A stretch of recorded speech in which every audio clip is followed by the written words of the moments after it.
नमस्कार साथियों, गौरव ज्ञान धारा में आपका स्वागत है और हम पढ़ रहे हैं ओपीडी ऑब्जेक्टिव प्रश्न धारा। और हमारी यूनिट चल रही थी ऑप्टिक्स प्रकाशिकी, जिसकी पिछली क्लास में हमने लेंस मेकर फॉर्मूला या लेंस निर्माता सूत्र, लेंस सूत्र और दर्पण सूत्र के बारे में अध्ययन किया था।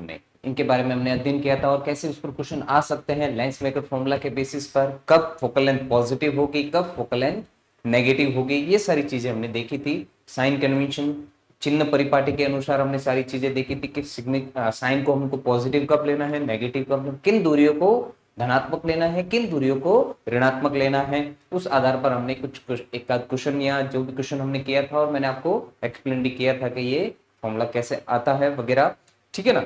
तो उस पर बेसिस कैसे क्वेश्चन पूछ सकते हैं, ये सारी चीजें की थी। और फिर मैंने बताया था कि हम अगली क्लास में हम पढ़ेंगे प्रकाशिक यंत्रों के बारे में। तो आज हम पढ़ेंगे प्रकाशिक यंत्र के बारे में, जो आपकी यूनिट में एक इंपॉर्टेंट टॉपिक्स हैं, जैसे कि सिंपल माइक्रोस्कोप या माइक्रोस्कोप हो गया, या फिर टेलीस्कोप हो गया। माइक्रोस्कोप और टेलीस्कोप ये दोनों ही आपकी यूनिट के मेन टॉपिक्स हैं। इन पर बेसिस क्वेश्चन आपको ज्यादा देखने को मिल सकते हैं, ठीक है ना। इनके आवर्धन क्षमता के आधार पर क्या है चीजें हैं, तो वो चलिए। तो चलिए हम स्टार्ट करते हैं हमारे यूनिट प्रकाशिक यंत्र। हम ऑप्टिक्स का ही एक पार्ट ले रहे हैं आप। जैसे पहला अगर देखें तो वो माइक्रोस्कोप है, सूक्ष्मदर्शी, ठीक है ना। अब देखिए सूक्ष्मदर्शी क्या होता है, ये दो प्रकार के होते हैं सूक्ष्मदर्शी, सिंपल माइक्रोस्कोप और कंपाउंड माइक्रोस्कोप, सरल सूक्ष्मदर्शी और संयुक्त सूक्ष्मदर्शी। तो इसमें हम पहला ले रहे हैं सूक्ष्मदर्शी। अब इनके दोनों पार्ट भी देखेंगे, लेकिन सूक्ष्मदर्शी एक्चुअल में काम क्या आती है, ठीक है ना। तो सूक्ष्मदर्शी क्या करता है आपको पता ही है, छोटी वस्तुओं को आवर्धित करके उसकी बड़ी एक प्रतिबिंब बनाता है, ताकि हम उसको अच्छे से देख पाए, क्लियरली विजिबल वो हो सके। तो एक ऐसा उपकरण है, एक ऐसी यंत्र है एक। तो सूक्ष्मदर्शी क्या है, सूक्ष्मदर्शी एक ऐसा वैज्ञानिक उपकरण है जो बहुत छोटे वस्तुओं को, जैसे सेल, जीवाणु, छोटी संरचना जो होती है, उनको देखने में उपयोगी है। और उनको वो क्या करता है, उनके आवर्धित एक प्रतिबिंब बना के हमको क्लियरली विजिबल, जो छोटी वस्तु है ऐसे हम नहीं दे सकते, लेकिन माइक्रोस्कोप या सूक्ष्मदर्शी की सहायता से हम छोटी वस्तुओं को भी आवर्धित उसका प्रतिबिंब बनाकर, इसकी सहायता से, जिसमें सिर्फ एक या तो एक लेंस का उपयोग किया जाएगा या फिर दो लेंस का उपयोग किया जाएगा, ठीक है ना। तो अगर एक लेंस का ही अगर उपयोग किया जाता है, जिसको हम मैग्नीफाइंग ग्लास भी कहते हैं, उसको सरल सूक्ष्मदर्शी कहते हैं। वो भी सूक्ष्मदर्शी है क्योंकि छोटी वस्तुओं को वो भी बड़ा कर रहा है, लेकिन ज्यादा छोटी वस्तुओं को वो बड़ा नहीं करता है, ठीक है ना। तो अगर ज्यादा छोटी वस्तु और भी ज्यादा मैग्नीफाई करना, उसको और भी ज्यादा आवर्धित और बहुत भी बड़ा प्रतिबिंब बना, तो हम एक ही जगह पर दो लेंसों का उपयोग करते हैं। और कौन सा लेंस इसमें उपयोग करते हैं, कॉन्वेक्स लेंस का उपयोग करते हैं। चलिए, तो उसको हम सरल सूक्ष्मदर्शी कहते हैं। तो सूक्ष्मदर्शी क्या है, a microscope is a tool that magnifies very small objects so we can see details that are otherwise invisible, ठीक है ना। तो माइक्रोस्कोप या सूक्ष्मदर्शी क्या है, सूक्ष्मदर्शी एक ऐसा यंत्र है जिससे बहुत छोटी वस्तुएं आवर्धित करके उनका विवरण लिया जा सकता है। बहुत छोटी वस्तुओं को आवर्धित करके उनका डिटेल्स जो है, उनका विवरण लिया जा सकता है, जो वैसे नहीं दे सकते, जो सामान्य रूप से नहीं देखी जा सकती, उनका सूक्ष्मदर्शी का उपयोग करके, आवर्धित करके उनको, बहुत छोटी वस्तुओं को, उनकी डिटेल्स भी हम क्या कर सकते हैं, स्टडी कर सकते हैं, या उनका विवरण लिया जा सकता है, छोटी से छोटी वस्तुओं का भी, ठीक है ना। क्योंकि माइक्रोस्कोप भी अलग अलग टाइप के होते हैं, किसी की आवर्धन क्षमता ज्यादा होती है, किसी की कम होती है, ठीक है ना। अब देखिए माइक्रोस्कोप जो है वो कितने प्रकार के होते हैं। देखिए माइक्रोस्कोप क्या होता है, microscope is a scientific instrument used to see objects that are too small to be visible to the naked eye. जो नेक्ड आई से हम नहीं देख सकते, उनको देखने के लिए, उनकी डिटेल्स देखने के लिए, ठीक है ना, या डिटेल्स पर स्टडी करने के लिए हम क्या करते हैं, जैसे बैक्टीरिया, सेल या टाइनी स्ट्रक्चर जो होते हैं ना इन मटेरियल्स के अंदर, तो उनको देखने के लिए हम क्या करते हैं, माइक्रोस्कोप का यूज करते हैं। क्योंकि माइक्रोस्कोप क्या करता है, छोटी छोटी वस्तुओं को आवर्धित या मैग्नीफाई करके हमको दिखाता है, ठीक है ना। चलिए, तो ये कितने टाइप के होते हैं, देखिए सबसे पहला अगर टाइप देखें तो वो ऑप्टिकल या लाइट माइक्रोस्कोप होता है। ऑप्टिकल या लाइट माइक्रोस्कोप, जिसको हम प्रकाशिक सूक्ष्मदर्शी भी कहते हैं। अब ये प्रकाशिक सूक्ष्मदर्शी में क्या होता है, uses visible light and lenses. जो क्या करता है, विजिबल लाइट का उपयोग करता है, मतलब जो दृश्य प्रकाश का तथा लेंस का उपयोग करता है, जो दृश्य प्रकाश और लेंस का उपयोग करके आवर्तित हमको एक प्रतिबिंब देता है ताकि छोटी वस्तुओं को हम देख सके, जिसको हम ऑप्टिकल या लाइट माइक्रोस्कोप या प्रकाशिक सूक्ष्मदर्शी कहते हैं। प्रकाशिक है मतलब प्रकाश का उपयोग करेगा, लेकिन प्रकाश भी कौन सा, जो विजिबल प्रकाश है, मतलब जो दृश्यमान प्रकाश है या दृश्य प्रकाश जो है उसका ये उपयोग करके हमको एक आवर्धित प्रतिबिंब देता है ताकि छोटी वस्तुओं को हम अच्छे से देख पाए, क्लियरली वो विजिबल हो सके। ठीक है ना। और क्या करते हैं, कहते हैं देखो, common in schools and labs, क्या होता है, विद्यालयों एवं प्रयोगशाला में इसका सामान्य रूप से उपयोग किया जाता है। कहां किया जाता है, विद्यालयों एवं प्रयोगशालाओं में, विद्यालयों एवं प्रयोगशालाओं में इसका उपयोग किया जाता है। जैसे बायो का अगर एक्सपेरिमेंट किया होगा तो स्लाइड्स वगैरह देखने में लिए जो भी यूज किया जाता है, नीचे एक मिरर भी लगा रहता है जो रिफ्लेक्ट करे, लाइट अच्छे से पहुंचाता है वहां तक ताकि क्लियरली विजिबल, तो वो लाइट माइक्रोस्कोप होता है या ऑप्टिकल माइक्रोस्कोप होता है जो विजिबल लाइट का उपयोग करता है मैग्नीफाई करने के लिए। ठीक है ना। अब देखिए क्या है, can magnify up to 1000 to 2000 time, ये कितना कर सकता है मैग्नीफाई, या कितने कितनी उसकी आवर्धन क्षमता होती है, 1000 से 2000 गुना उसकी आवर्धन क्षमता होती है। मतलब वो वस्तु को, छोटी वस्तुओं को 1000 से 2000 गुना आवर्धित करके आपको बता सकता है। कौन सा, ऑप्टिकल या लाइट माइक्रोस्कोप। चलिए इसका स्क्रीनशॉट ले लीजिए आप।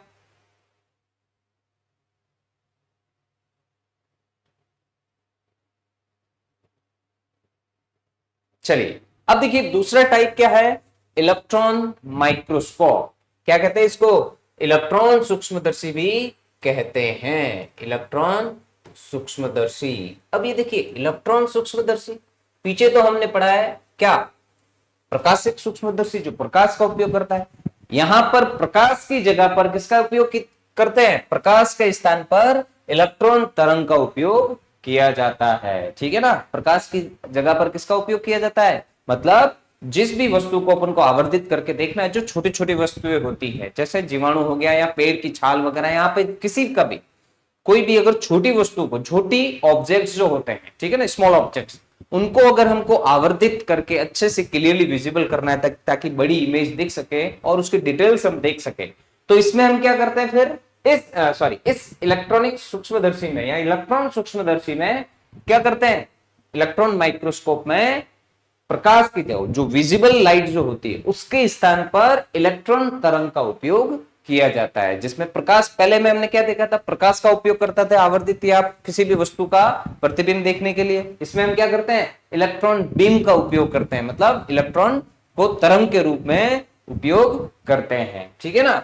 और क्या है, much higher magnification, millions of magnification इसकी मिल सकती है। मतलब अगर हम इलेक्ट्रॉन बीम का अगर उपयोग करके माइक्रोस्कोप, ऐसे माइक्रोस्कोप का यूज करें जिसमें इलेक्ट्रॉन बीम का यूज होता हो मैग्निफिकेशन के लिए, ठीक है ना, आवर्धित करने के लिए किसी वस्तु को, तो उसमें हम क्या कर सकते हैं, देखिए अत्यधिक आवर्धन क्षमता इससे मिल सकती है, लाखों गुना इसकी आवर्धन क्षमता मिल सकती है। ठीक है ना। अब देखिए एग्जाम्पल क्या है इसका, ट्रांसमिशन इलेक्ट्रॉन माइक्रोस्कोप, TEM, मतलब संचरण इलेक्ट्रॉन सूक्ष्मदर्शी में इसका उपयोग किया जाता है। मतलब as a transmission electron microscope में, मतलब संचरण इलेक्ट्रॉन सूक्ष्मदर्शी में उसका उपयोग किया जाता है, जो क्या करता है, जो पदार्थ की सतह पर स्कैन कर उसका दृश्य या डिटेल्स जो हमको देता है। क्या करता है, जो पदार्थ की सतह पर स्कैन कर दृश्य प्रदान करता है उसका, मतलब उसके जो डिटेल्स है उसका एक इमेज जो है हमको या प्रतिबिंब जो है वो दिखाता है। ठीक है ना, किसमें, ट्रांसमिशन इलेक्ट्रॉन माइक्रोस्कोप में। ठीक है ना, संचरण इलेक्ट्रॉन। और क्या है, देखिए स्कैनिंग इलेक्ट्रॉन सूक्ष्मदर्शी में भी होता है, मतलब scanning electron microscope, scanning electron सूक्ष्मदर्शी जो इलेक्ट्रॉन माइक्रोस्कोप है उसके देखिए दो टाइप से, हम दो इसके एग्जांपल है, TEM की फॉर्म में भी ले सकते हैं और SEM की फॉर्म में भी ले सकते हैं, मतलब संचरण इलेक्ट्रॉन सूक्ष्मदर्शी और एक स्कैनिंग इलेक्ट्रॉन सूक्ष्मदर्शी। ठीक है ना।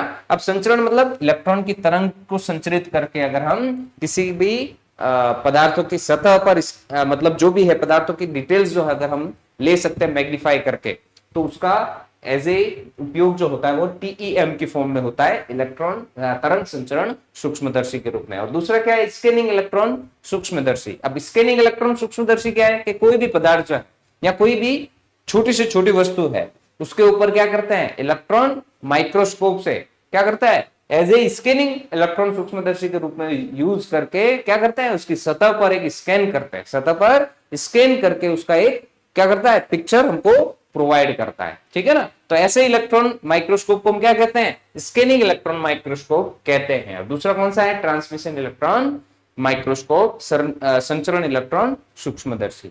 अब तीसरा क्या है देखिए, स्टीरियो माइक्रोस्कोप या डाइसेक्टिंग माइक्रोस्कोप, जिसको हम त्रिविम सूक्ष्मदर्शी भी कहते हैं। स्टीरियो माइक्रोस्कोप है ना, स्टीरियो का मतलब 3D है ना, जिसको त्रिविम सूक्ष्मदर्शी कहते हैं। अब देखिए त्रिविम सूक्ष्मदर्शी में क्या होता है, गिव्स अ 3D व्यू, ये क्या करता है, एक 3D पिक्चर जो है हमको प्रदान करता है, मतलब 3D चित्रण जो है प्रदान करता है किसी भी पदार्थ या छोटी वस्तुओं का। ठीक है ना, जैसे कि अब ये किसके लिए यूज किया जाता है, जैसे बड़ी वस्तुएं जैसे कीड़े और पौधों के लिए उपयोगी होता है, ये कीड़े और प्लांट्स के लिए क्या करता है, ये यूजेबल होता है, मतलब use for larger objects like insects और प्लांट्स। मतलब अगर किसी ऑब्जेक्ट का या किसी पौधे की छाल हो गया या पौधे का कोई भी एक पार्ट है, उसकी अगर हमको 3D इमेज चाहिए, ठीक है ना, जिसको स्कैन करके भी या कैसे भी ले सकते हैं, तो 3D इमेज चाहिए, जैसे किसी इंसेक्ट की या प्लांट के किसी पार्ट की अगर 3D इमेज हमको चाहिए तो हम क्या करेंगे, स्टीरियो माइक्रोस्कोप या डाइसेक्टिंग माइक्रोस्कोप का यूज करते हैं, जिसको हम त्रिविम सूक्ष्मदर्शी भी कहते हैं। ठीक है ना, देखिए क्या करता है, ये 3D व्यू देता है, मतलब 3D चित्रण जो है, तीनों डायमेंशन का चित्रण ये प्रदान करता है। ऐसा नहीं सिर्फ पिक्चर मिला, 3D व्यू हमको प्रदान कर सकता है। तो use for larger object like insects and plants, बड़ी वस्तुएं जैसे कीड़े और पौधों के लिए इसका उपयोग किया जाता है। किसका, स्टीरियो माइक्रोस्कोप या त्रिविम सूक्ष्मदर्शी का उपयोग किया जाता है। ये तो ये 3 प्रकार के हमारे माइक्रोस्कोप जो है यूज किए जाते हैं डेली लाइफ में। ठीक है ना, तो इन पर बेस भी देखिए क्वेश्चन पूछ सकते हैं, माइक्रोस्कोप कितने टाइप के होते हैं, एक तो ऑप्टिकल माइक्रोस्कोप होता है, एक होता है इलेक्ट्रॉन माइक्रोस्कोप, जिसको 2 प्रकार के यूज किया जा सकता है, एसईएम और टीईएम के रूप में, संचरण इलेक्ट्रॉन सूक्ष्मदर्शी और स्कैनिंग इलेक्ट्रॉन सूक्ष्मदर्शी। ठीक है ना, और स्टीरियो माइक्रोस्कोप या 3D या त्रिविम सूक्ष्मदर्शी जो 3D स्ट्रक्चर प्रदान करता है। तो ये भी पूछ सकते थे कि 3D चित्रण प्रदान करने वाला माइक्रोस्कोप कौन सा है, स्टीरियो माइक्रोस्कोप या डाइसेक्टिंग या त्रिविम सूक्ष्मदर्शी माइक्रोस्कोप। चलिए इसका स्क्रीनशॉट ले लीजिए।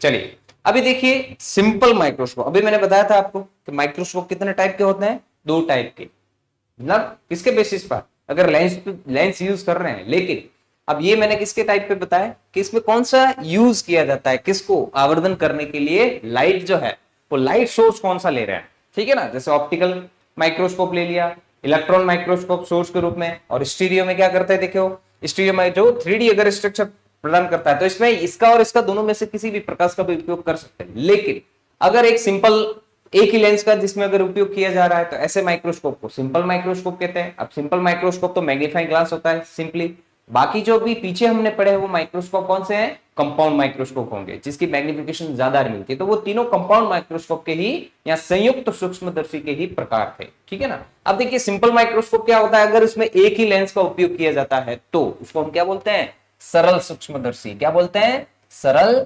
सूक्ष्मदर्शी, है ना। अब सरल सूक्ष्मदर्शी को मैग्नीफाई ग्लास जैसे बोलते हैं। नॉर्मली जो एक ग्लास लगा रहता है ना, जिसपे की स्टैंड होता है, उसके ऊपर एक स्फेरिकल एक होल में क्या कर जाता है, लेंस को वहां पे लिया जाता है। ठीक है ना, तो एक सिंपल लेंस का उपयोग किया जाता है जो छोटी वस्तुओं को क्या करता है, मतलब मैग्नीफाई, जैसे कुछ छोटे रिटर्न में कुछ लिखा हुआ है अगर, ठीक है ना, जैसे छोटे छोटे शब्दों को अगर बड़ा करके देखना है तो वहां पे इसका उपयोग किया जाता है। तो देखिए क्या है, a simple microscope is a basic microscope that use only one lens to magnify object. ये क्या करता है कि वस्तुओं को आवर्धित करने के लिए सिर्फ एक लेंस का उपयोग किया जाता है। इसमें कितना, एक लेंस का सिर्फ उपयोग किया जाता है, इसीलिए इसको सरल सूक्ष्मदर्शी कहते हैं। मतलब ये जो भी छोटी वस्तुओं को बड़ा करता है लेकिन ज्यादा बड़ा नहीं करता, इसकी मैग्निफिकेशन जो है वो कम होती है, इसकी आवर्धन क्षमता इतनी ज्यादा नहीं होती, कम ही होती है इसकी आवर्धन क्षमता, क्योंकि एक ही लेंस का उपयोग कर रहे हैं यहाँ पे। ठीक है ना, तो एक लेंस पे जितना मैग्नीफाई कर सकता है वही कर सकता है, लेकिन इससे ज्यादा अगर मैग्नीफाई है,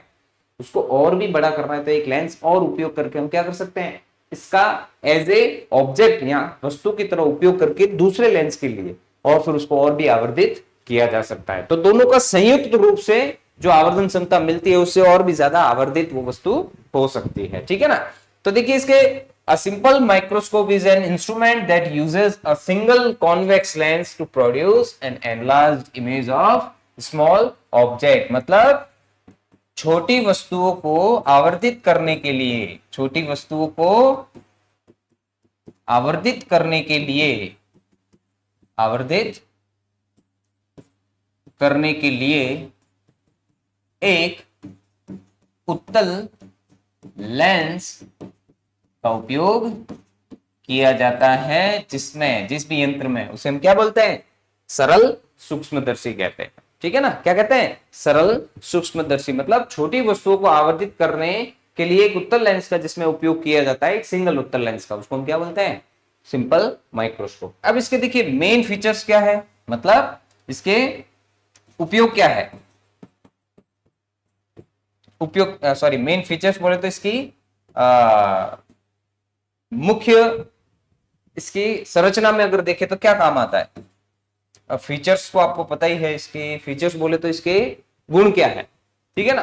तो इसके मेन मुख्य गुण क्या क्या है, देखिए मुख्य क्या करता है, कहने का मतलब देखिए ये क्या करता है, uses one lens convex lens, एक उत्तल लेंस का उपयोग करता है, किसके लिए, आवर्धन करने के लिए, छोटी वस्तुओं को आवर्धित, छोटी वस्तुओं की आवर्धित एक प्रतिबिंब देने के लिए। तो एक उत्तल लेंस का ये उपयोग करता है,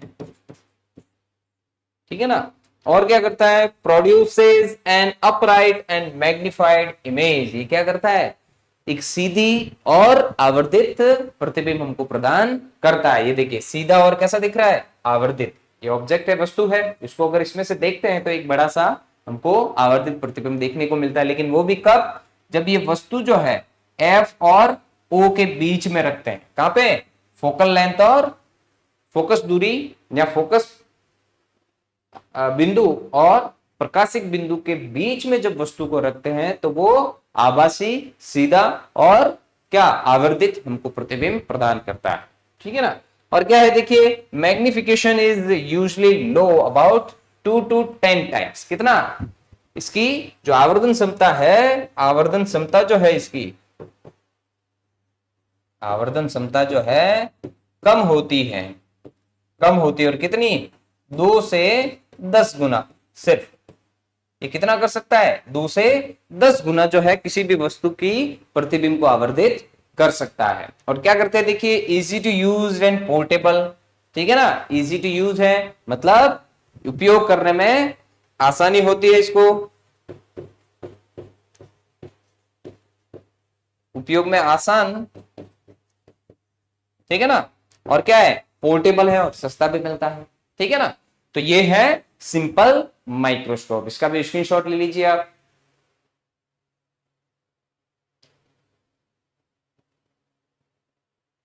देखिए अभी, अब यहां पे देखे तो ये क्या है, वस्तु है।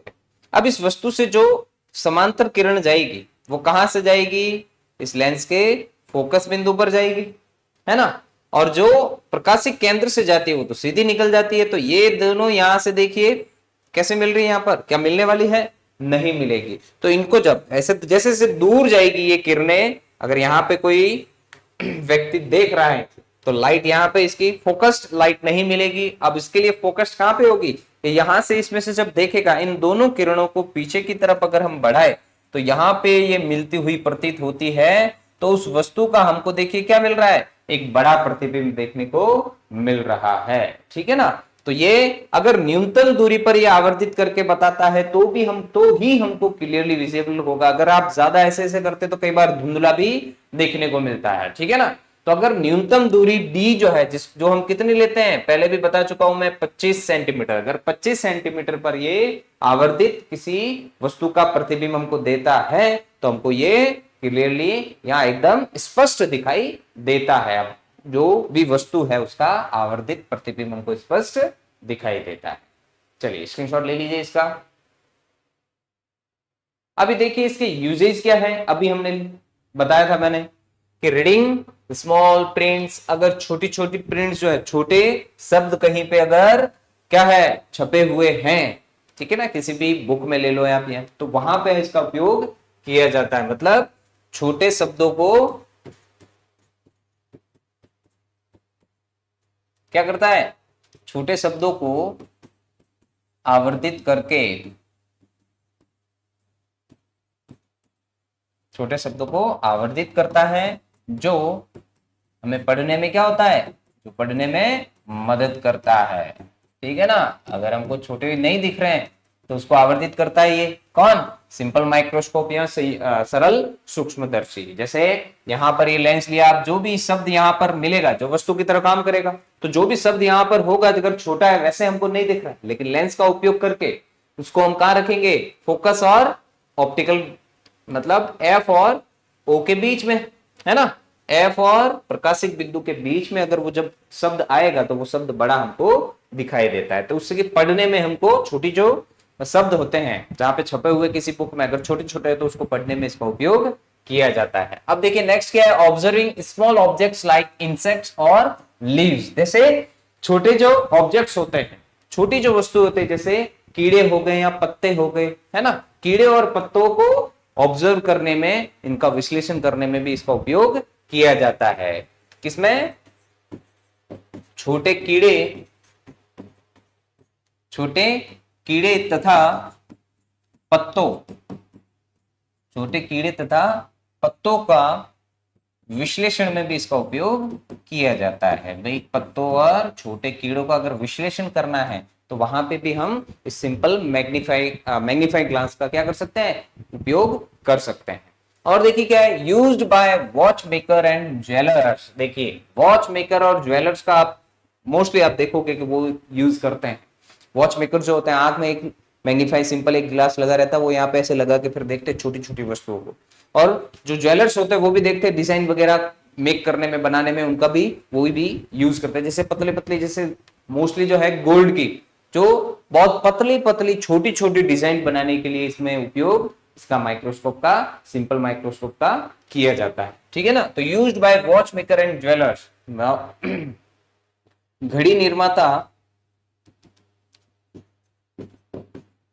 घड़ी निर्माता तथा जो ज्वेलर्स होते हैं,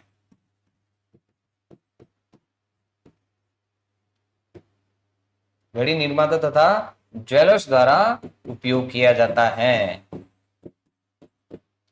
ठीक है ना, क्योंकि ये भी छोटी वस्तुओं को बड़ा करके बताता है ताकि उनको काम करने में आसानी होती है। और घड़ी में भी जैसे छोटे छोटे कांटे वगैरह, छोटे छोटे बहुत, जैसे घड़ी का डायल होता है उसमें बहुत सारे कंपोनेंट्स लगे रहते हैं उसमें भी, है ना, रोटेटर भी होता है वगैरह, वो सारे छोटे छोटे कांटे होते हैं। तो वहां पे छोटी छोटी जो ऑब्जेक्ट्स है उनको बड़ा करके ताकि वो अच्छे से काम कर सके घड़ी बनाने के लिए। ठीक है ना, तो घड़ी निर्माताओं में का भी क्या करते हैं, इसका उपयोग करते हैं सरल सूक्ष्मदर्शी का। चलिए इसका भी स्क्रीनशॉट ले लीजिए। तो इस पर भी देखो क्वेश्चन बन सकता है कि माइक्रोस्कोप का यूज का कौन कौन किया जाता है, मतलब कौन कौन करते हैं डेली लाइफ में। ठीक है ना, तो ये भी वॉच मेकर और ज्वेलर्स भी इनका उपयोग करते हैं। अब देखिए ये तो सिंपल माइक्रोस्कोप लिया हमने, इसके उपयोग वगैरह ले लिए, लेकिन ये काम कैसे करता है, इसकी आवर्धन क्षमता कितनी होगी, है ना, क्या होता है, कैसे ये आवर्धित करता है, कब आवर्धित करेगा, अगर न्यूनतम दूरी पर बनाता है तब कितना मिलेगा उसकी आवर्धन क्षमता, और अगर वो न्यूनतम दूरी पर नहीं बना रहा, अनंत पर अगर बना रहा है। अब अनंत पर कब बनता है, हमको पता है जब भी कॉन्वेक्स लेंस के लिए फोकस पर अगर वस्तु को रखा जाए तो उसका प्रतिबिंब कहां बनेगा, अनंत पर बनेगा।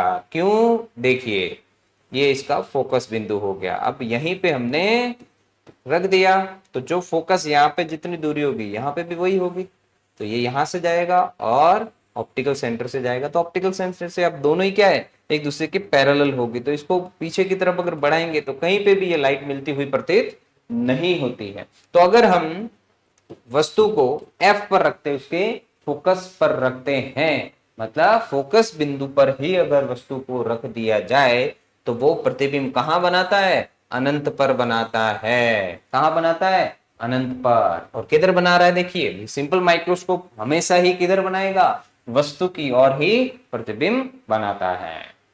चलिए तो देखिए सिंपल माइक्रोस्कोप क्या होता है एक बार फिर से देख लेते हैं अच्छे से, क्या चीज होती है, कैसे आवर्धन क्षमता मिलती है। अब सारी चीजें यहाँ पे हमको पता चल जाएगी। देखिए सरल सूक्ष्मदर्शी जिसमें क्या करते हैं, सिर्फ एक उत्तल लेंस का उपयोग किया जाता है, यही बताया था मैंने। देखिए तो सरल सूक्ष्मदर्शी एक ऐसा प्रकाशिक यंत्र है जिसमें एक उत्तल लेंस का उपयोग करके छोटी वस्तु को बड़ा करके देखा जाता है। और कहां मिलेगा उसका छोटी वस्तु का प्रतिबिंब जो बड़ा हो गया हमको दिख रहा है, वो भी वस्तु की ओर ही दिखेगा, इसीलिए वो आभासी प्रतिबिंब बनाता है। हमेशा कैसा बनाएगा, अगर ऑब्जेक्ट और फोकस के बीच बीच में रखेंगे तभी वो आवर्धन क्षमता ज्यादा देता है और आभासी प्रतिबिंब बनाता है। ठीक है, तो सबसे ज्यादा आवर्धन क्षमता तभी मिल सकती है जो न्यूनतम दूरी पर हमको प्रतिबिंब बना के देता है ना। तो उस केस में हमको क्या चीज देखने को मिलेगी, अभी मैंने बताया था, जो पैरेलल जाएगी या समांतर जाएगी वो फोकस से गुजरेगी और जो प्रकाशिक केंद्र से गुजरेगी वो सीधी निकलेगी। तो दोनों ही देखिए, अगर देखे तो ये वाली रे और ये दोनों एक दूसरे से जितना दूर ले जाएंगे, आगे अगर और ले जाए, ठीक है ना, तो वो और भी दूर होती हुई प्रतीत होती है। तो उनको अगर पीछे की तरफ बढ़ा जाए तब ये किसी बिंदु पर मिलती हुई प्रतीत होती है। तो वस्तु का एक आवर्धित प्रतिबिंब हमको देखने को मिलता है। और कहां पर, अगर ये न्यूनतम दूरी d जिसको हम 25 सेंटीमीटर कहते हैं वहां पर बनाता है तो हमको स्पष्ट दिखाई देता है वस्तु का प्रतिबिंब। जो छोटी वस्तु है उसका आवर्धित प्रतिबिंब हमको दिखाई देता है, लेकिन इसकी आवर्धन क्षमता अत्यधिक नहीं होती। 2 से 10 गुना तक ये वस्तु के प्रतिबिंब को आवर्धित कर सकता है, मतलब इसकी मैग्निफिकेशन 10 टाइम्स मिल सकती है, ओनली 10 गुना। ठीक है ना, 2 से 10 गुना। तो या तो ये डबल कर देगा इसका, यहाँ 10 गुना कर देगा। तो a simple microscope is an optical instrument that uses a single convex lens to magnify small object. क्या करता है ये सिंपल माइक्रोस्कोप, जो एक ऐसा ऑप्टिकल इंस्ट्रूमेंट है जो क्या करता है, सिंगल कॉन्वेक्स लेंस का उपयोग करता है, यूज करता है किसके लिए, स्मॉल ऑब्जेक्ट्स को मैग्नीफाई करने के लिए। अब देखिए इसमें कम फोकस दूरी वाला एक उत्तल लेंस होता है। अब ये जो भी हम उत्तल लेंस ले रहे हैं इसकी फोकस दूरी क्या होती है, जो फोकल लेंथ जो है इसकी फोकल लेंथ जो है वो मिनिमम होती है, कम होती है। इसकी फोकल लेंथ जो है वो लेस होती है, मतलब लेस फोकल लेंथ का इसमें लेंस क्या करते हैं हम यूज करते हैं। ठीक है ना, ज्यादा नहीं होती इसकी फोकल लेंथ।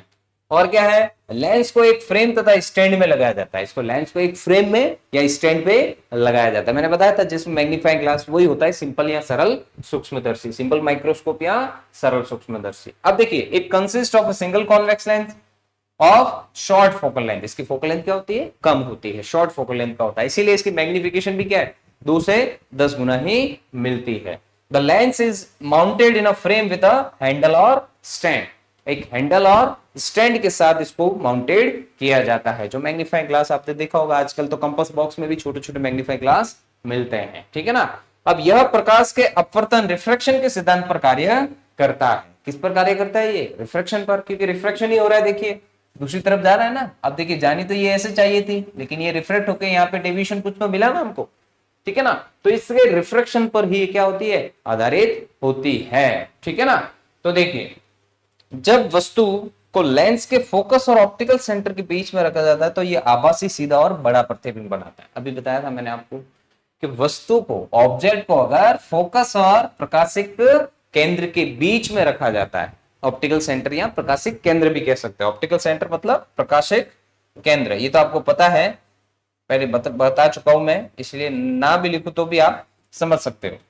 ठीक है ना, चलो प्रकाशिक केंद्र, ऑप्टिकल सेंटर मतलब प्रकाशिक केंद्र होता है ये ओ, जिसको हम लेते हैं यहां पर। ठीक है ना, और ये जो डैश डैश लाइन जो है उसको द्वारक कहते हैं, इसकी अपर्चर कहते हैं लेंस की। ठीक है ना, कि कितना वो उसमें से प्रकाश उसके अंदर प्रवेश कर सकता है, उस जगह को द्वारक कहते हैं। ठीक है ना, जब वस्तु को लेंस और फोकस के जब वस्तु के लेंस के फोकस और ऑप्टिकल सेंटर के बीच में रखा जाता है तो वो आभासी सीधा और बड़ा प्रतिबिंब बनाता है। मतलब जब ऑब्जेक्ट को F और O के बीच में रखते हैं तो वो क्या करते हैं, आभासी मतलब इमेजनरी, ठीक है ना, बड़ा मतलब लार्ज, और क्या करता है, सीधा इरेक्ट इमेज जो है वो या प्रतिबिंब बनाता है। देखिए किस पर काम करता है ये, it works on the principle of refraction of light. किस पर काम करता है ये, it works on the principle of refraction of light. When an object is placed between the optical center and focus of the lens, a virtual erect and magnified image is formed। मतलब जब object को F और O के बीच में, मतलब focus और optical centre के बीच में रखते हैं, ठीक है ना, तो इससे कैसा इमेजनरी, जैसे वर्चुअल इरेक्ट मतलब सीधा, और एनलार्ज्ड या मैग्निफाइड इमेज जो है वो ये बना के हमको देता है। अगर वो न्यूनतम दूरी पर बना रहा है तो हमको स्पष्ट दिखाई देगा, और न्यूनतम दूरी पर नहीं बना रहा है तो हमको स्पष्ट नहीं दिखाई देगा। चलिए इसका स्क्रीनशॉट ले लीजिए।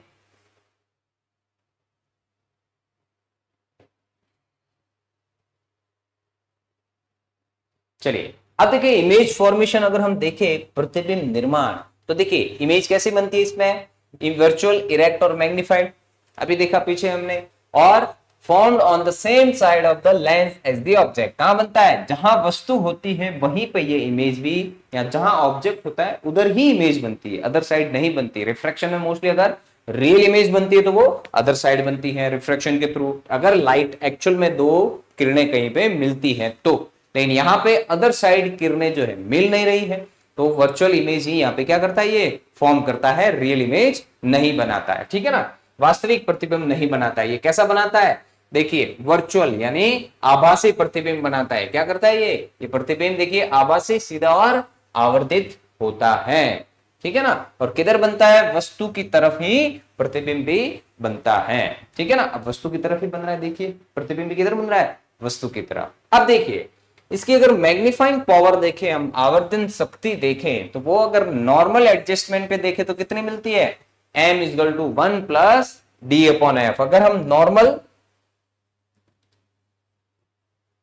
एडजस्टमेंट में अगर देखें, मतलब सामान्य स्थिति में अगर देखें, तो इसकी मैग्निफिकेशन हमको कितनी मिल रही है, इसकी मैग्निफिकेशन जो है हमको कितनी मिल रही है, m equal to 1 plus d upon F.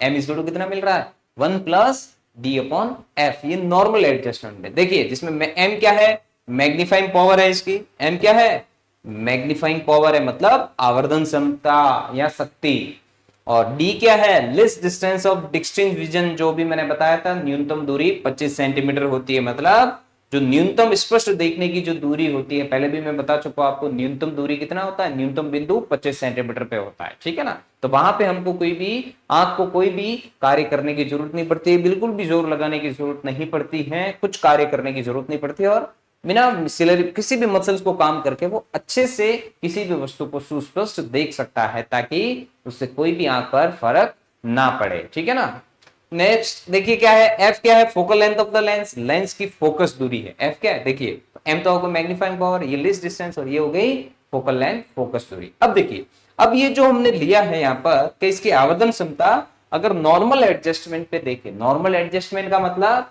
कि जिसमें ये इमेज जो है कहां पर बना रहा है, अगर वो डी पर ही प्रतिबिंब बनाता है तो उससे हमको क्या देखने को मिलेगा, स्पष्ट प्रतिबिंब देखने को मिलता है। तो देखिए कैसे मिलेगा स्पष्ट प्रतिबिंब देखने को, देखिए तो इसके लिए हम क्या करते हैं, मैं आपको बता देता हूं नॉर्मल एडजस्टमेंट का मतलब क्या है।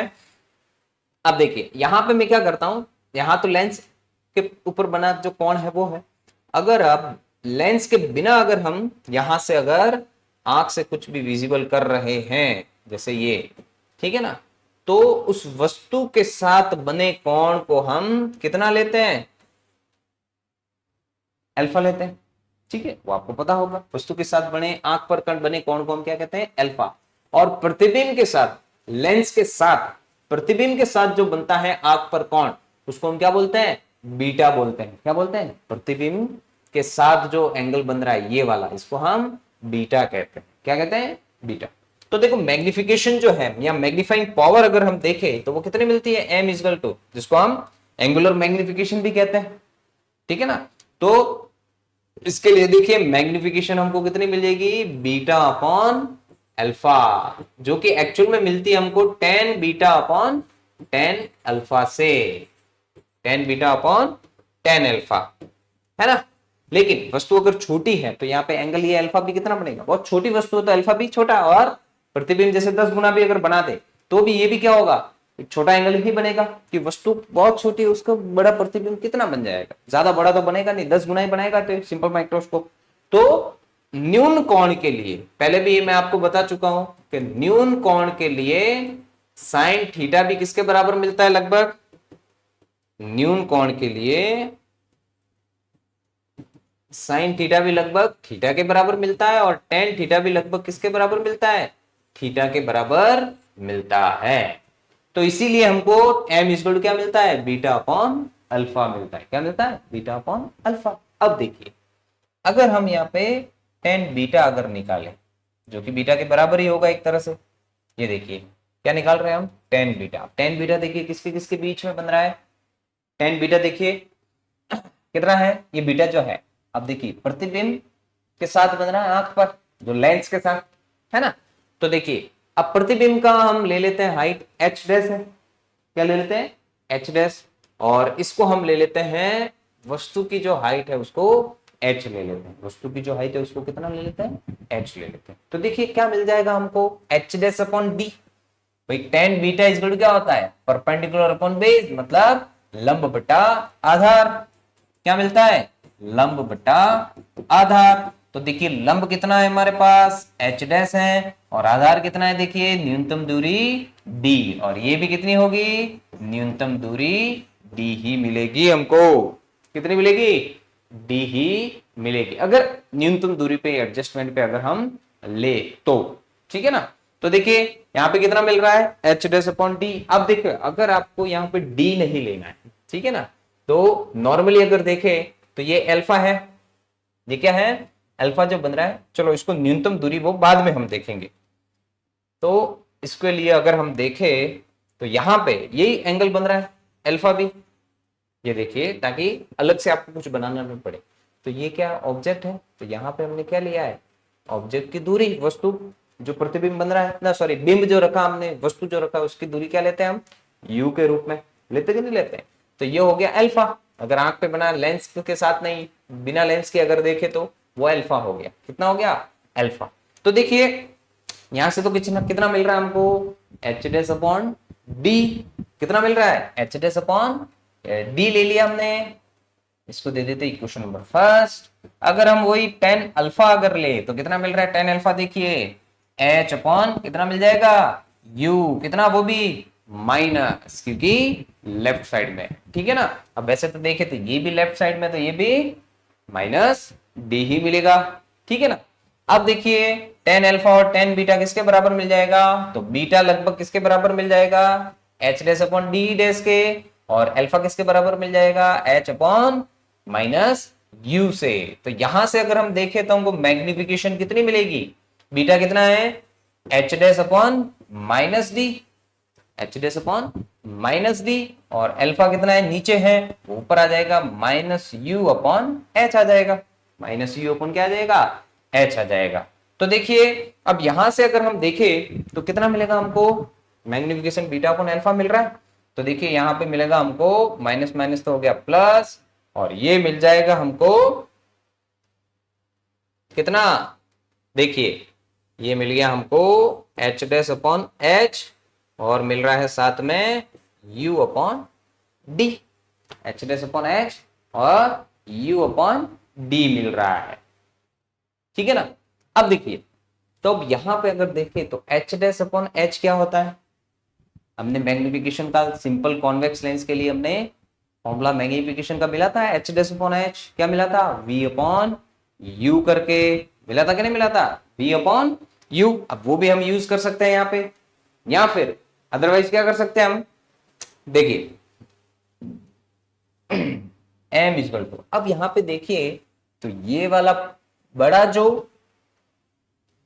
त्रिभुज है और छोटा वाला त्रिभुज दोनों एक दूसरे के समरूप दिख रहे हैं हमको, समरूप दिख रहे हैं ना, ये वाला बड़ा प्रतिबिंब और छोटा प्रतिबिंब, छोटा सॉरी बड़ा त्रिभुज और छोटा त्रिभुज। क्यों, क्योंकि ये वाला एंगल और ये वाला एंगल तो सेम ही होगा लगभग, एक तरह से देखें तो वो लेंस और विदाउट लेंस का फर्क है। लेकिन यहाँ पे अगर हम देखें अब इधर के अंदर ही, तो ये H dash upon H, H dash upon H मिल जाएगा, और यहाँ पे डी अपॉन यू मिल जाएगा, मिल जाएगा कि नहीं मिल जाएगा।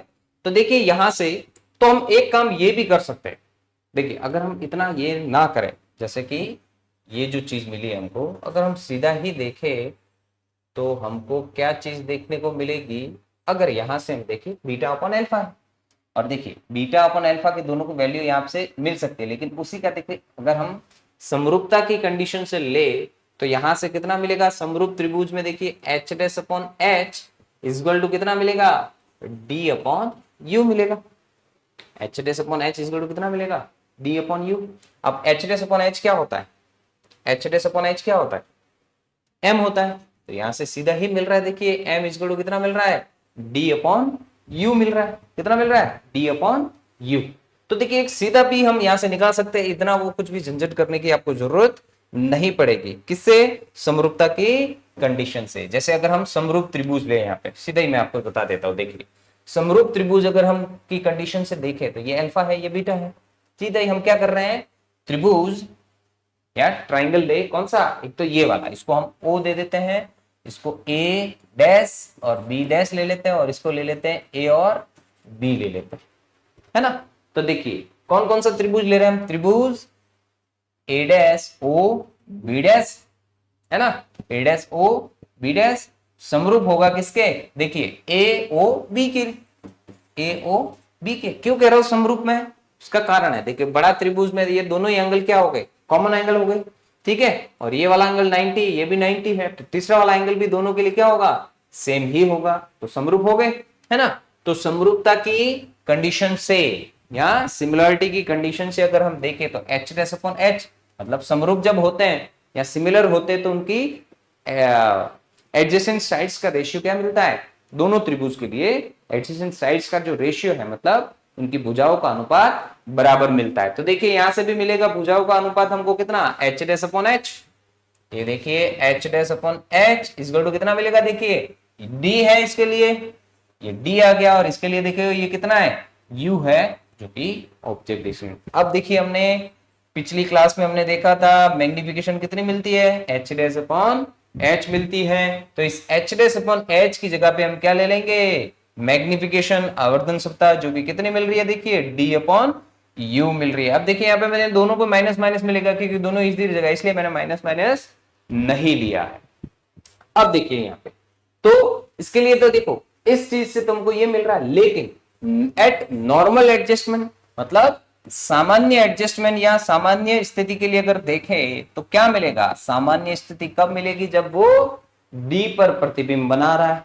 कहां पे बना रहा है, डी पर। तो देखिए अगर हम लेंस फॉर्मूला से अगर देखें, अब किसके लिए ले रहे हैं हम, सामान्य स्थिति के लिए या नॉर्मल एडजस्टमेंट जिसको कहते हैं, नॉर्मल एडजस्टमेंट। अब देखिए नॉर्मल एडजस्टमेंट के लिए अगर देख रहे हैं आप, अब इसमें देखिए है तो एक सिंपल लेंस ना, उसके लिए मैग्निफिकेशन डी अपॉन यू मिल रही है, लेकिन एक्चुअल में देखिए अगर नॉर्मल एडजस्टमेंट पे देखें तो एम कितने हैं, 1 प्लस डी अपॉन एफ। अब एफ की फॉर्म में लेना है तो इसके लिए हमको क्या करना पड़ेगा, लेंस फॉर्मूला यूज करना पड़ेगा। क्या करेंगे हम, लेंस फॉर्मूला यूज करेंगे। तब देखिए लेंस फॉर्मूला क्या कहता है, 1 upon f equal to 1 upon v minus 1 upon u, है ना। अब देखिए नॉर्मल एडजस्टमेंट क्या चीज होती है, कि अगर इमेज जो है वो डी पर बनती है, कहां पर बनती है, कि वी जो है वो डी पर बने, ठीक है ना, कहां पे बने, डी पर। मतलब नॉर्मल एडजस्टमेंट के लिए अगर देखें तो v इक्वल टू कितना होना चाहिए, d, मतलब जो भी प्रतिबिंब की जो दूरी है वो किसके बराबर मिलनी चाहिए, d पर, तभी हमको स्पष्ट दिखाई देता है, मैंने पहले भी बताया था। तो यहां पे हम क्या करेंगे, v की जगह पे d ले लेंगे, तो देखिए 1 अपॉन एफ इक्वल टू कितना हो जाएगा, 1 upon D minus 1 upon u. अब 1 अपॉन यू को इधर ले लेते हैं और 1 अपॉन एफ को इधर ले लेते हैं, तो देखिए क्या मिल जाएगा, 1 अपॉन यू इक्वल टू मिल जाएगा, माइनस का था इधर आ गया, और यहाँ पे कितना मिल जाएगा, 1 upon F, sorry 1 upon D minus 1 upon F मिल जाएगा, 1 upon D minus 1 upon F. अगर हम यहाँ से डी एफ एलसीएम ले ले तो क्या मिल जाएगा, एफ माइनस डी, कितना मिल जाएगा, F minus D upon D F, जो कि 1 अपॉन यू है। तो वो ये चीज यहां पर अगर 1 अपॉन यू की जगह पे पुट करें तो देखिए कितना मिल जाएगा, डी तो है ही है, और यहाँ पे चाहो तो ये रखो या सीधा ये भी रख सकते हो, 1 upon D minus 1 upon F मिल जाएगा। सॉरी यहाँ पे v इक्वल टू ले लेंगे हम माइनस डी, तो v equal to minus D आ जाएगा, तो ये हो जाएगा माइनस, ठीक है ना, ये उधर आ जाएगा, ये दोनों हो जाएंगे माइनस के, तो हम माइनस यहां से क्या कर सकते हैं, कॉमन ले सकते हैं। चलिए तो यहां से हमको कितना मिल जाएगा, 1 अपॉन एफ आ गया, 1 अपॉन यू, और ये हो गया 1 अपॉन माइनस डी, और ये आता है ये भी माइनस में है क्योंकि u भी इधर है, तो इसको ले लेंगे हम, ये आ जाएगा यहाँ से d हो गया, ये हो गया प्लस, तो d इधर आ जाएगा माइनस, और ये हो जाएगा प्लस, कितना हो जाएगा, प्लस हो जाएगा, ठीक है ना, क्योंकि ये प्लस हो जाएगा तो d को उधर ये 1 प्लस 1/df, तो ये भी हो जाएगा इधर प्लस और df आ जाएगा, ठीक है। तो देखिए यहां से क्या मिल जाएगा, ये भी आ जाएगा प्लस, क्योंकि हम साइन कन्वेंशन का यूज कर रहे हैं, जब v equal to minus d ले रहे हैं तो ये u भी क्या आ जाएगा, दोनों ही चीज ले लेते हैं। चलो मैं आपको बता देता हूं, यहाँ पे v equal to minus d और u भी क्या आ जाएगा माइनस u, के साइन कन्वेंशन में दोनों लेने पड़ेंगे हमको चिन्ह।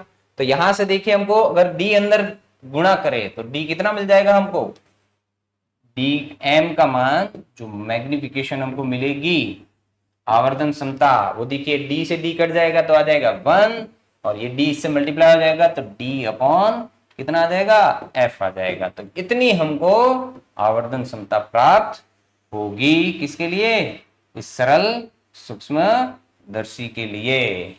तो ये आवर्धन क्षमता हमको एक नॉर्मल एडजस्टमेंट के लिए इतनी मिलती है।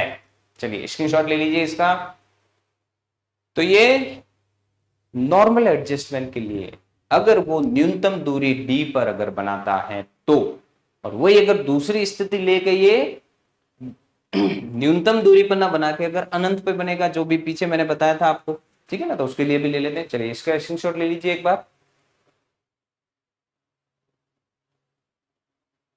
चलिए अब देखिए कहां पे बन रहा है, इमेज एट इंफिनिटी रिलैक्स्ड आई, अगर आंख रिलैक्स्ड है और ये कहां पे बन रहा है, अनंत पे बन रहा है, तो क्या होगा, अगर वो अनंत पे बना रहा है, प्रतिबिंब कहां पर बन रहा है, प्रतिबिंब अनंत पे बन रहा है, तो अगर अनंत पे कब बनेगा, जब वस्तु को हम कहां रख देंगे, एफ पर ही रख देंगे, ठीक है ना। तो देखने वाले को प्रतिबिंब कहां दिखेगा, दिखेगा क्या, कोई भी प्रतिबिंब नहीं दिखेगा, मतलब वो वस्तु हो सकता है उसको धुंधली दिखे, ठीक है ना। तो प्रतिबिंब अनंत पे बन रहा है, तो क्या फोकस पे अगर लेंगे तो अनंत पे बनेगा। तो उसके लिए देखिए मैग्निफिकेशन कितनी मिलेगी, m equal to D upon f मिलेगी, देखिए कितनी, m इक्वल टू कितनी मिल रही है, d अपॉन एफ। अब ये कैसे मिलेगी, देखिए इसको भी हम बता देते हैं कैसे मिलेगी। अब देखिए यहाँ पर प्रतिबिंब कहां पर बन रहा है, सॉरी बिंब कहां पे लिया हमने, f पे, तो प्रतिबिंब क्या बनता हुआ दिख रहा है यहाँ पे, नहीं। तो जब हमने u इक्वल टू अगर माइनस एफ लेते हैं तो v इक्वल टू कितना मिलेगा, माइनस इंफिनिटी। तो उस केस में देखिए 1 अपॉन एफ इक्वल टू कितना मिल जाएगा, 1 upon minus infinity, minus minus ये हो जाएगा प्लस 1 अपॉन एफ, ठीक है ना। तो चलो यू ही तो निकालना हमको, इसको यू ही लेते हैं, माइनस माइनस वो प्लस हो जाएगा। तो अब देखिए 1 अपॉन इंफिनिटी तो हो गया 0, मतलब 1 अपॉन यू किसके बराबर मिल रहा है, 1 अपॉन एफ के बराबर मिल रहा है। तो अभी पीछे हमने मैग्निफिकेशन ली थी, m इक्वल टू कितना मिलता है, d अपॉन यू, तो 1 अपॉन यू की जगह पे आ जाएगा 1 अपॉन एफ, तो m इक्वल टू कितना मिल जाएगा, 1 अपॉन एफ मिल जाएगा। तो पीछे तो हमने लिया था देखिए किसके लिए, नॉर्मल एडजस्टमेंट के लिए, जब प्रतिबिंब कहां बन रहा था, न्यूनतम दूरी पर बन रहा था, सामान्य स्थिति के लिए, ये बताया ना मैंने न्यूनतम दूरी। अब यहाँ पे प्रतिबिंब कहां बन रहा है, प्रतिबिंब देखिए कहीं पे भी ये प्रकाश की किरणें जो है मिलती हुई प्रतीत नहीं हो रही है, मतलब अनंत तक ये मिलेगी नहीं, मतलब v कहां पर बन रहा है, मतलब प्रतिबिंब जो है वो अनंत पर बन रहा है, इसीलिए हमने प्रतिबिंब की दूरी कितनी ली है, अनंत ली है। और ये कितनी है देखिए, बिंब की दूरी f पर ही तो रखा हमने, देखिए बिंब को कहां रखा है, PQ जो है उसको f पर रखा है, फोकस पे। तो जब भी फोकस पे आएगी तो फोकस से वो सारी जो पैरेलल राइट है वो भी कहां से जाएगी, फोकस से, और जो ऑप्टिकल सेंटर से, मतलब ये दोनों एक दूसरे के कैसी होगी, समांतर होगी, ये दोनों किरणें कैसी होगी, समांतर। तो जब समांतर है तो कहीं मिलती हुई प्रतीत होगी, कहीं पे भी नहीं मिलती है, समांतर रेखाएं कभी भी नहीं मिलती, चाहे उसको पीछे की तरफ भी कितना ही बढ़ा दो आप, ठीक है ना।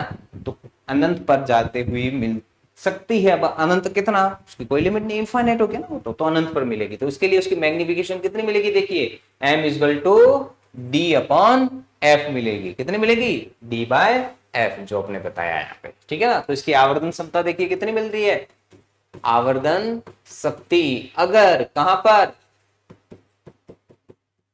क्या ले, प्रतिबिंब अगर अनंत पे बनता है, और यहां पर भी लिख लेते हैं कि प्रतिबिंब कहां पर बन रहा है। चलिए दूसरे कलर से लिख लेता हूं, प्रतिबिंब न्यूनतम दूरी d इजगल टू 25 सेंटीमीटर पर अगर बनता है, d इजगल टू कितने पे बनता है, 25 सेंटीमीटर पर अगर बनता है तो इतनी मैग्निफिकेशन मिलेगी, m equal to 1 plus d upon f। और अगर वो न्यूनतम दूरी पर नहीं होके अगर प्रतिबिंब अनंत पर बनता है, कब बनेगा, जब हम वस्तु को f पर रखेंगे। तो इससे देखिए हमको कितना मिल रहा है, 1 अपॉन यू 1 अपॉन एफ के बराबर। तो मैग्निफिकेशन इसके लिए कितनी होती है माइक्रोस्कोप के लिए, d अपॉन यू। तो यहाँ पे 1 अपॉन यू कितना मिल रहा है, इस स्थिति के लिए f मिल रहा है, तो इतनी हमको मैग्निफिकेशन मिलेगी। तो देखिए क्या चीज देखने को मिली, यहाँ पे दो कंडीशन हमने ली है। एक तो अगर वो d पर बनता है प्रतिबिंब, तब हमको मैग्निफिकेशन कितनी मिल रही है, आवर्धन क्षमता 1 प्लस डी अपॉन एफ। और अगर हम अनंत पे लेते हैं तो m equal to D upon F मिल रहा है। चलिए इसका स्क्रीनशॉट ले लीजिए।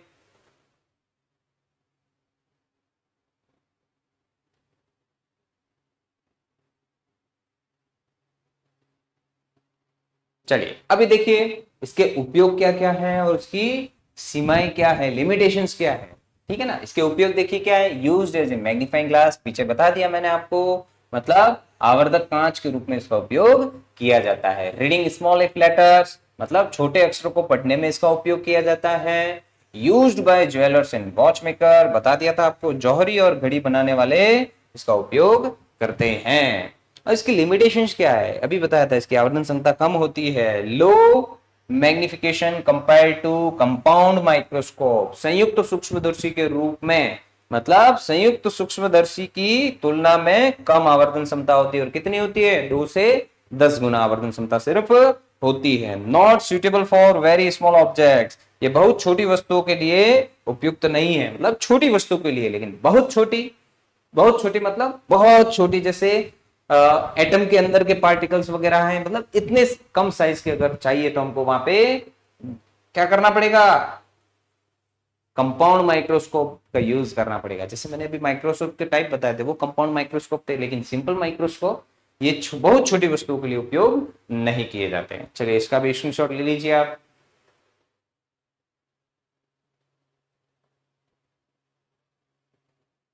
देखिए तो ये हमने आज सिंपल माइक्रोस्कोप किया है। आज मैंने बताया था आपको कि आज हम आज की क्लास में जो प्रकाशिक उपकरण है, जैसे कि सूक्ष्मदर्शी हो गया, और क्या बोलते हैं, सूक्ष्मदर्शी कितने प्रकार के होते हैं वो भी मैंने बता दिया आपको। ठीक है ना, अब सरल सूक्ष्मदर्शी की आवर्धन क्षमता वगैरह कैसे मिलती है, क्या करता है सरल सूक्ष्मदर्शी, वो भी मैंने आपको बता दिया। अगली क्लास में हम क्या करेंगे कि संयुक्त सूक्ष्मदर्शी क्या होता है और उसकी मैग्निफिकेशन कितनी मिलती है, कैसे कार्य करता है, और जो टेलीस्कोप है जिसको हम दूरदर्शी कहते हैं, ठीक है ना, उसके भी प्रकारों को पढ़ेंगे और उसकी मैग्निफिकेशन क्या होती है वो भी हम पढ़ेंगे। तब तक के लिए मुझे आगे दीजिए, धन्यवाद।